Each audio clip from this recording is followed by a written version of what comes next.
Europe 1. Le journal de 8h sur Europe 1, Fanny Marceau. Bonjour Fanny. Bonjour Dimitri, bonjour à tous. Un maître mot ce matin, la laïcité. Il faut bien l'avoir en tête pour comprendre ce qui est arrivé à Fabrice Balanche, professeur de sciences politiques à l'université Lyon 2.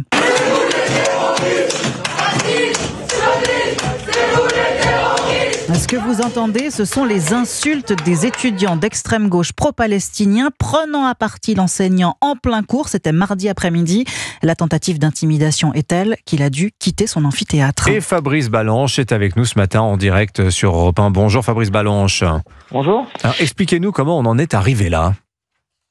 On est arrivé là parce que c'est tout un processus au sein de l'université où on laisse prospérer ce type de personnes et même on les encourage aussi en partageant leur haine antisioniste, sachant qu'évidemment l'antisionisme n'est qu'un masque pour cacher l'antisémitisme.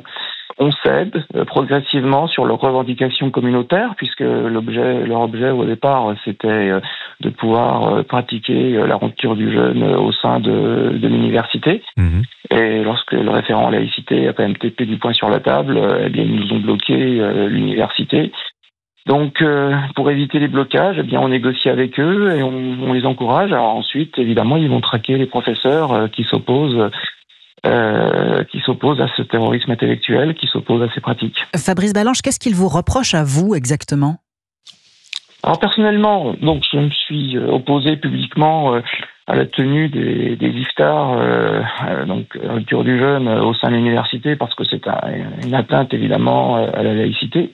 Et comme je n'ai pas l'opinion qu'ils espèrent, comme je ne chante pas sur les toits mon amour pour la Palestine, les frères musulmans, ils sont venus m'attaquer. L'iftar, je rappelle, c'est la rupture du jeûne du Ramadan. Et la direction de l'université, Fabrice Balanche, est-ce qu'elle vous soutient ? Oui, je suis soutenu institutionnellement.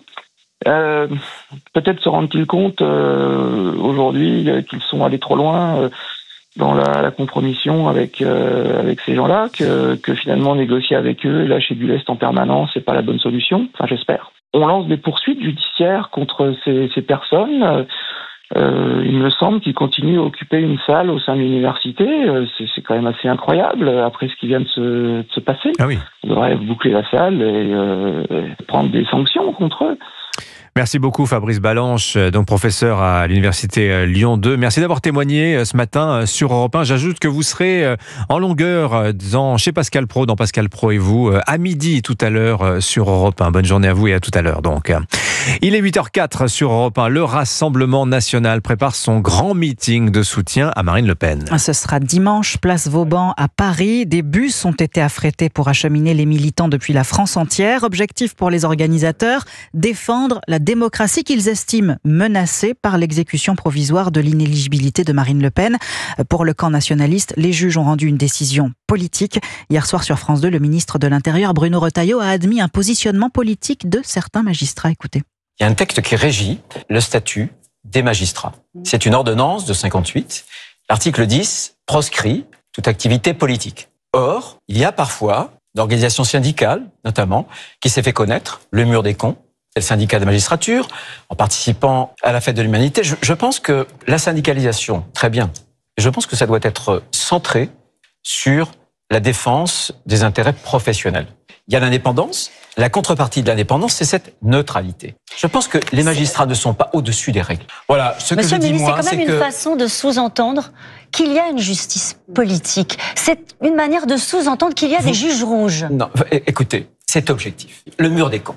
Pouvez-vous me dire, ici, si le mur des cons a eu lieu ou non ? Il y a d'ailleurs eu un jugement. Ce sont des faits. Bruno Retailleau hier soir sur France 2. On rappelle ce mur des cons découvert en 2013 dans les locaux du syndicat de la magistrature et sur lequel figuraient des personnalités politiques, syndicales, des journalistes et les parents de plusieurs victimes de crimes. Alors la condamnation de Marine Le Pen, dénoncée par le Rassemblement national, a en tout cas attiré de nombreux nouveaux adhérents pour le parti. 20 000 en 4 jours, selon Jordan Bardella hier soir.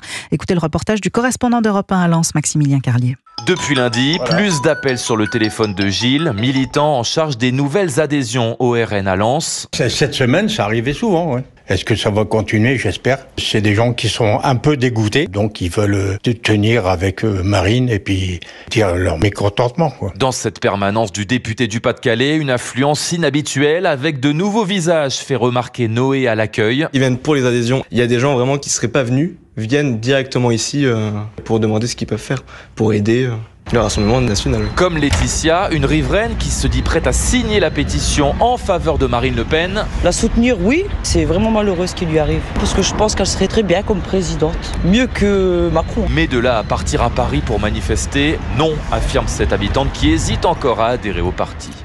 Lance, Maximilien Carlier, Europe 1. Et Marine Le Pen qui peut aussi compter sur des soutiens venus des États-Unis. Elon Musk ce matin, Donald Trump hier soir qui appelle à la libération de Marine Le Pen, estimant que sa condamnation constitue une chasse aux sorcières.